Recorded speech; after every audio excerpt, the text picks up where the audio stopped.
Hi అండి, అందరికీ నమస్కారం. నేను మీ ఈశ్వర్ సాయి. అసలు ఏం జరుగుతుందండి? అసలు ఏమనుకుంటున్నారు మీ అందరూ?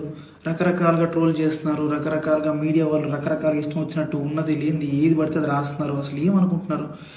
నేను ఆల్రెడీ క్లియర్గా చెప్పాను కదండి. మేము తప్పు చేశాము. ఆ తప్పు ఏంటి? మేము ఎమోషనల్గా కనెక్ట్ అయ్యాము అని చెప్పాను. ఎమోషనల్గా కనెక్ట్ అవ్వడం అంటే మీ దృష్టిలో ఏమనుకుంటున్నారండి? అసలు ఆ రోజు అక్కడ ఏం జరిగింది? మీకు తెలిసిన 10% మాత్రమే, 90% మీకు తెలియదు. ఆ రోజు ఏం జరిగిందో మీ అందరి ముందు నేను పెట్టబోతున్నాను. ఆ రోజు మార్నింగ్ నాకు షూట్ ఉంది. ఎర్లీ మార్నింగ్ 5:30 కల్లా మేము లొకేషన్ కి స్టార్ట్ అయిపోతాం. నేను 4:15కి నా రూమ్ లో లేచాను. ఆ టైంకి అసిస్టెంట్ అనే అతను నా వాష్రూమ్ లో ఉండటం జరిగింది. నేనేం చేశాను? నేను మాధురి రూమ్ కి వాష్రూమ్ యూజ్ చేసుకోవడానికి నేను వెళ్ళాను. ఆ టైంకి నాకు మాధురికి ఆ లీనియన్స్ ఉంది. మీకు ఆల్రెడీ చెప్పాను కదా, మేము ఎమోషనల్ గా కనెక్ట్ అయ్యామని చెప్పి. నాకు మాధురికి ఆ లీనియన్స్ ఉంది కాబట్టి నేను ఆ రూమ్కి వెళ్ళి డోర్ నాక్ చేశాను. ఆమె రూమ్ డోర్ ఓపెన్ చేసింది. ఆమె రూమ్ డోర్ ఓపెన్ చేసి నేను డైరెక్ట్గా వాష్రూమ్కి వెళ్ళిపోయాను. ఆమె క్యాజువల్గా ఆమె రూమ్ డోర్ లాక్ కూడా చేయలేదు. రూమ్ డోర్ ఓపెన్లోనే ఉంది. ఆమె క్యాజువల్గా బెడ్ మీద కూర్చొని ఫోన్ యూజ్ చేస్తుంది.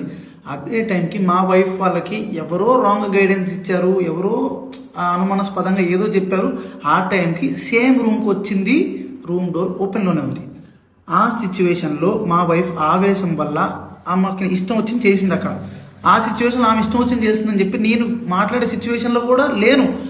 ఆమె నేను ఏం మాట్లాడినా సరే ఆమె నాకు రివర్స్ అయిపోతుంది. అసలు స్కోప్ కూడా ఇవ్వట్లేదు, మాట్లాడే గ్యాప్ కూడా ఇవ్వట్లేదు. ఆమె ఆవేశంలో ఏదేదో చేస్తుంది. ఆమె వెనకున్న రకరకాల వీడియోలు తీస్తున్నారు, రకరకాల బూతులు. మా వైఫ్ కి ప్రీవియస్ గానే నా మీద చాలా అనుమానం ఉంది. అక్కడికి వచ్చే టైంకి ఆ సిచ్యువేషన్ ఇదంతా చూసేటప్పటికి ఆమె అనుమానం నిజమైంది అని ఆమె అనుకుంది. ఈలోపు ఆ వెనకున్న వ్యక్తులు ఎవరైతే ఉన్నారో ఆ విషయాలని అతను ఎవరు నాకు కూడా తెలియదు. వెనకున్న వ్యక్తులు అసభ్యకరంగా మాట్లాడటం నేను అప్పటికే ఆమెకు చెప్తున్నాను, ఆపుతున్నాను. గొడవలు కాదు, కొట్టుకోకండి, కూర్చొని మాట్లాడుకుందాం అని క్లియర్ గా నా భార్యకి నేను సంజాయిసి చెప్పడానికి ట్రై చేస్తున్నా కూడా ఆమె వినే పరిస్థితిలో లేదు. నేను ఒక్క మాట మాట్లాడుతుంటే ఆమె 4 దెబ్బలు కొట్టేటట్టుగా ఉంది. ఆ వైఫ్ ఏం జరిగింది నన్ను పట్టుకొని కొట్టి అడుగుతున్నా సరే నేను కామ్గా ఉండటానికి రీజన్ అక్కడ వాళ్ళందరూ వీడియోస్ తీస్తున్నారు. నేను ఏం చెప్తే ఏ రకంగా పోర్ట్రే అయ్యిద్దో తెలియదు. ఎక్స్ప్లెనేషన్ ఇవ్వడానికి నాకు స్కోప్ కూడా ఇవ్వలేదు. ఆల్రెడీ మీకు చెప్తున్నాను కదండి, మేమిద్దరం కనెక్ట్ అయ్యి జస్ట్ 2.5 months అయ్యిందని చెప్తున్నాను. మా మధ్య ఒకరికి లీనియన్స్ ఉంది తప్పితే అంతవరకు వెళ్ళే లీనియన్స్, అంతవరకు వెళ్ళే ర్యాప్ మా ఇద్దరి మధ్యలో లేదు. మేము ఇమోషనల్ గా కనెక్ట్ అయ్యాం, ఇమోషనల్ గా మాట్లాడుకుంటాం అంతే తప్పితే మేము అంత దూరం మేము ఎప్పుడు వెళ్ళాలని కూడా మేము ఎప్పుడు అనుకోలేదు. అలాంటి క్యారెక్టర్ ఆ అమ్మాయి అస్సలు కాదండి. అమ్మాయి చాలా రెస్పాన్సిబుల్ పర్సన్. అమ్మాయి ఫ్యామిలీని అంతా పోషించుకోవడానికి చాలా కష్టపడుతుంది. నేను ఎప్పటి నుంచో కొన్ని 4-5 years నుంచి అమ్మాయిని నేను చూస్తున్నాను. ఇదే విషయాన్ని నేను మీ అందరికి ఇంటర్వ్యూలో చెప్దాం అనుకున్నాను, కానీ మా లీగల్ అడ్వైస్ ప్రకారం నేను ఎంతవరకు చెప్పాలో అంతవరకే చెప్పాను. అందులో కూడా నేను మీకు క్లియర్ ఎక్స్ప్లెయిన్ చేశాను. మీ అందరికి 10% మాత్రమే తెలుసు, మిగతా 90% మీకు తెలియదు, మీరు చూడలేదు. ఇలాంటి సిచ్యువేషన్లోనే ఒక మనిషికి పానిక్ అంటే ఏంటో అర్థమవుతుంది. ఆ సిచ్యువేషన్ లో ఏం మాట్లాడితే ఎవరు ఎట్లా రిసీవ్ చేసుకుంటారు అనేది తెలియదు. నేను చాలా క్లియర్ గా చెప్తున్నానండి, మా ఇద్దరి మధ్యలో ఎమోషనల్ బాండింగ్ తప్ప అంతకు మించి ఏం లేదు, ఏం జరగలేదు.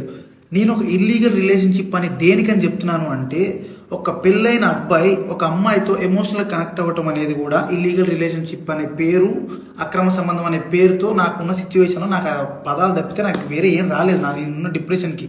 అమ్మ మాధురి, నీకు నా తరపు నుంచి, నా భార్య తరపు నుంచి, నా భార్య వెనుకున్న వాళ్ళ తరపు నుంచి నీకు క్షమాపణ కోరుకుంటున్నాను. నీకు సారీ, ప్లీజ్ అర్థం చేసుకో, ప్లీజ్. వాళ్ళకి ఏం తెలియకుండా వాళ్ళ నోటికి వచ్చినట్టు మాట్లాడినందుకు, వాళ్ళు వీడియో అప్లోడ్ చేసినందుకు, నీ మీద చేసుకున్నందుకు నేనైతే సారీ చెప్తున్నాను. సారీ. మీకు జరిగిన నష్టానికి మీరు ఏ శిక్ష చేసినా నేను అనుభవించడానికి రెడీగా ఉన్నాను. సో ఇంకా మీడియా పీపుల్ అందరికీ అండ్ మీమర్స్కి, ఇన్ఫ్లుయెన్సర్స్కి, ఇన్స్టా వాడుతున్న ఎవరెవరో కూడా రియాక్ట్ అయిన వాళ్ళందరికీ ఇంతటితో ఆపేయండి ప్లీజ్. మా లైఫ్ చాలా డిస్టర్బెన్స్ అయిపోయింది మీ వలన. ప్లీజ్ ఇంతటితో ఆపేయండి. పదే చెప్తున్నా, మేము చేసిన తప్పు ఎమోషనల్గా కనెక్ట్ అవ్వటం. ఆ ఒక్కటి తప్పు వల్లనే మీరు రకరకాలుగా పోర్ట్రే చేశారు, రకరకాలుగా జనాల్లో కన్వే చేసేసారు. ఇంతటితో ఆపేయండి ప్లీజ్. మంచిగా అనిపిస్తుందా? చూస్తున్న వాళ్ళకి బాగా అనిపిస్తుందా? ఎంటర్టైన్మెంట్ వస్తుంది కదా.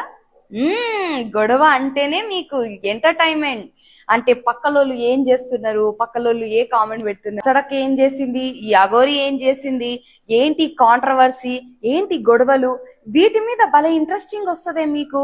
అలా కాకుండా నేను 30 డేస్ మినీ బ్లాగ్ ఛాలెంజ్ పెట్టుకున్నా. డైలీ ఏదో కొత్త కంటెంట్ తో మీకు యూస్ఫుల్ అయ్యే విధంగానే నేను మినీ బ్లాగ్ చేస్తున్నా. వాటికి మాత్రం చూడరే, ఇలా గొడవలు వస్తే మాత్రం భలే. హలో హాయ్ అందరికీ నమస్కారం. నేను మీ మాధురి రాథోడ్. చాలా డేస్ నుంచి వెయిట్ చేస్తున్న మంజులో మాట్లాడుకోతా ఫుల్ సాంగ్ ఇప్పుడు తకిట షోలో అయితే రిలీజ్ అయిపోయింది. ఈ రెయిన్ సీజన్ లో బ్యూటిఫుల్ విలేజ్ లవ్ స్టోరీతో అయితే మీ ముందుకు వచ్చేసాము. సాంగ్ చాలా ఫ్రెష్ గా, నీట్ గా, న్యాచురల్ గా చాలా బాగుంటుంది. ఈ సాంగ్ కోసం చాలా అంటే చాలా హార్డ్ వర్క్ చేశాము. సో ఈ సాంగ్ కి కొరియోగ్రఫీ అండ్ డైరెక్షన్ మన శ్రీకాంత్ గారు, విజువల్స్ వచ్చేసి సూర్య బ్రో అండ్ వెంకట అజ్మేరా, నేను ఇందులో యాక్ట్ చేయడం జరిగింది. సో సాంగ్ అయితే చాలా బాగా వచ్చింది అనమాట. ఆడియో పరంగా మీరందరూ చాలా సపోర్ట్ చేశారు, చాలా రీల్స్ చేశారు, దానికి thank you so much in advance. And video పరంగా ఎలా ఉందో మీరు కామెంట్ చేయండి, లైక్ చేయండి, ఇంకా షేర్ చేయండి. చాలా అంటే చాలా సపోర్ట్ దొరుకుతుంది మీకు మీ సైడ్ నుంచి. సో ఇలాంటి మంచి సాంగ్స్తో మీ ముందుకు ఎంటర్టైన్ చేస్తూ ఉంటాను. అండ్ ఇంత సపోర్ట్ దొరికినందుకు చాలా చాలా హ్యాపీగా ఫీల్ అవుతున్నాను. థ్యాంక్ యూ సో మచ్ అండి. నా వెల్ విషర్స్ అందరూ చాలా అంటే చాలా సపోర్ట్ చేస్తున్నారు. అండ్ ఈ సాంగ్ కూడా ఒక మంచి బ్లాక్ బస్టర్ అవ్వాలని కోరుకుంటున్నాను. Thank you so much. వెళ్ళి తకిట షోలు మన మంజుల సాంగ్ అయితే చూసేయండి. Thank you. మంచిగా అనిపిస్తుందా? చూస్తున్న వాళ్ళకి బాగా అనిపిస్తుందా? ఎంటర్టైన్మెంట్ వస్తుంది కదా. గొడవ అంటేనే మీకు ఎంటర్టైన్మెంట్. అంటే పక్కలోళ్ళు ఏం చేస్తున్నారు, పక్కలోళ్ళు ఏ కామెంట్ పెడుతున్నారు, సడక్ ఏం చేసింది, ఈ అగోరి ఏం చేసింది, ఏంటి కాంట్రవర్సీ, ఏంటి గొడవలు, వీటి మీద భలే ఇంట్రెస్టింగ్ వస్తుంది మీకు. అలా కాకుండా నేను 30 డేస్ మినీ బ్లాగ్ ఛాలెంజ్ పెట్టుకున్నా. డైలీ ఏదో కొత్త కంటెంట్ తో మీకు యూస్ఫుల్ అయ్యే విధంగానే నేను మినీ బ్లాగ్ చేస్తున్నా. వాటికి మాత్రం చూడరే, ఇలా గొడవలు వస్తే మాత్రం భలే. హలో హాయ్ అందరికీ నమస్కారం. నేను మీ మాధురి రాథోడ్. చాలా డేస్ నుంచి వెయిట్ చేస్తున్న మంజులో మాట్లాడుకోతా ఫుల్ సాంగ్ ఇప్పుడు తకిట షోలో అయితే రిలీజ్ అయిపోయింది. ఈ రెయిన్ సీజన్ లో బ్యూటిఫుల్ విలేజ్ లవ్ స్టోరీతో అయితే మీ ముందుకు వచ్చేసాము. సాంగ్ చాలా ఫ్రెష్ గా, నీట్ గా, న్యాచురల్ గా చాలా బాగుంటుంది. ఈ సాంగ్ కోసం చాలా అంటే చాలా హార్డ్ వర్క్ చేశాము. సో ఈ సాంగ్ కి కొరియోగ్రఫీ అండ్ డైరెక్షన్ మన శ్రీకాంత్ గారు, విజువల్స్ వచ్చేసి సూర్య బ్రో అండ్ వెంకట అజ్మేరా, నేను ఇందులో యాక్ట్ చేయడం జరిగింది. సో సాంగ్ అయితే చాలా బాగా వచ్చింది అనమాట. ఆడియో పరంగా మీరందరూ చాలా సపోర్ట్ చేశారు, చాలా రీల్స్ చేశారు, దానికి thank you so much in advance. And video పరంగా ఎలా ఉందో మీరు కామెంట్ చేయండి, లైక్ చేయండి, ఇంకా షేర్ చేయండి.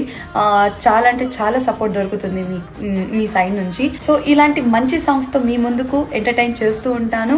అండ్ ఇంత సపోర్ట్ దొరికినందుకు చాలా చాలా హ్యాపీగా ఫీల్ అవుతున్నాను. థ్యాంక్ యూ సో మచ్ అండి. నా వెల్ విషర్స్ అందరూ చాలా అంటే చాలా సపోర్ట్ చేస్తున్నారు. అండ్ ఈ సాంగ్ కూడా ఒక మంచి బ్లాక్ బస్టర్ అవ్వాలని కోరుకుంటున్నాను. Thank you so much. వెళ్ళి తకిట షోలు మన మంజుల సాంగ్ అయితే చూసేయండి. Thank you.